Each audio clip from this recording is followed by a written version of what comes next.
Pessoal, na atividade matemática, nós só responderemos a 2. Por quê? A 1 está pedindo para a gente confeccionar fichas, só que são atividades para ser feitas com o colega na escola. Então a 1 nós não faremos agora, tá bom? Se você quiser, você pode brincar depois com o seu responsável, falando: qual é o antecessor, qual que é o sucessor dos números que estão aqui? Mas hoje nós faremos a atividade 2 dessa página 13, tá bom? Então, pessoal, agora vamos para 2. Complete as sentenças a seguir. As sentenças vão falar de sucessor ou antecessor, que são os números que vêm antes ou depois de cada número. Por exemplo, nós temos o número 23. Vamos pensar no 23. O antecessor vai ser o número que vem antes do 23. 23 menos 1. 23 menos 1, antecessor, 22. E agora, o sucessor, o que vem depois, já vai ser mais 1. 23 mais 1, 24. Tá bom? Vamos lá. O sucessor de 450 é... Então, sucessor, o número que vem depois de 450. O antecessor de 709 é... O sucessor de 1900, o número que vem depois de 1900 é... O antecessor de 2000 é... Pensem, pessoal, nós estamos no ano de 2021. Se a gente volta para trás, 2020, 2019, chega no 2000, qual é o número que vai vir antes do 2000? E o 427? Ele é sucessor de qual número? Como assim, professor? Nós temos o 427. Ele é sucessor de um número, ou seja, ele vem depois de um número. Que número que é esse? Igual o professor fez lá em cima com 23. Qual é o número que vem antes de 427? Aí na 309 está perguntando. 309 é o antecessor de... Aí agora, pessoal, é o contrário. 309 é antecessor de qual número? Então, 309, ele está antecedendo, ele vem antes de algum número. Qual número que é esse? Vocês vão fazer 309 mais 1, que aí você descobre qual é o número que vem depois do 309. Aí o G está perguntando. 600 é o sucessor de e o antecessor de. Então, como que a gente vai fazer essa? 600, ele vai ser sucessor e antecessor de algum número. Então, ele vai vir depois de algum número e ele vai vir antes de algum número. Então, aqui você vai colocar sucessor 600 é o sucessor de, e vai ver qual número vem antes do 600 para ele ser sucessor.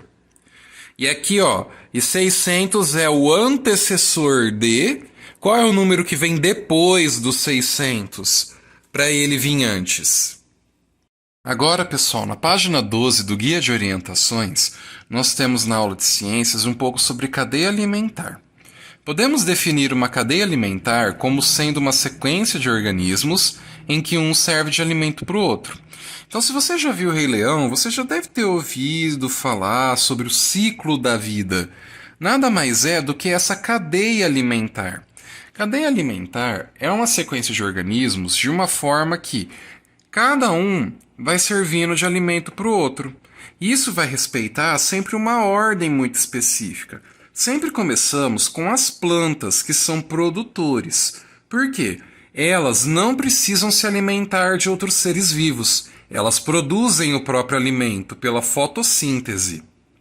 Então as plantas, elas têm muitos nutrientes por conta disso. Como elas produzem o próprio alimento, elas servem como principal base da cadeia alimentar, porque ela vai servir de nutrientes para os outros animais. Vamos conferir o restante, ó. Então, primeiro temos a planta, e aí nós temos as borboletas.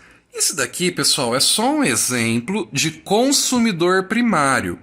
Consumidor primário vão ser esses insetos menores que eles podem se alimentar dessas plantas. Então, a primeira parte da cadeia, plantas, consumidor primário. Depois, nós vamos ter um consumidor, nós vamos ter um animal que vai se alimentar dessas borboletas. Então, toda a energia, todos os nutrientes que eles pegaram da planta, o secundário vai pegar do primeiro. Então, ó, começa nas plantas, os produtores, vai para o primário, vai para o secundário. E aí nós podemos ter o terciário, que é um que vai se alimentar desse segundo, ó. Por isso que é uma cadeia. É um que vai se alimentando do outro, sempre seguindo uma ordem e geralmente sempre sendo do menor para o maior. Aí depois, quando essa cobra morre, no filme do Rei Leão fala que ela vira grama. Mas na verdade, o que que acontece? Nós temos os fungos e bactérias chamados decompositores. Eles servem para decompor o resto dos animais. Eles vão na carcaça do animal morto e eles vão se alimentando, e nisso eles vão conseguindo produzir adubo, eles vão conseguindo deixar a terra mais fértil para as plantas. Um exemplo de fungo é o cogumelo. O cogumelo, ele nada mais é do que uma forma de fungo, um decompositor.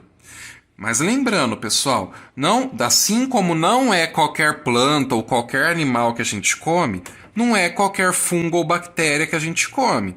Se na nossa cozinha de casa aparece alguma bactéria, se a gente vê que a comida está estragada, a gente não pode comer. Aqui, pessoal, a gente tem um outro exemplo de várias formas que podem surgir essa cadeia. A gente tem várias plantas que vão servir como consumo para o consumidor primário.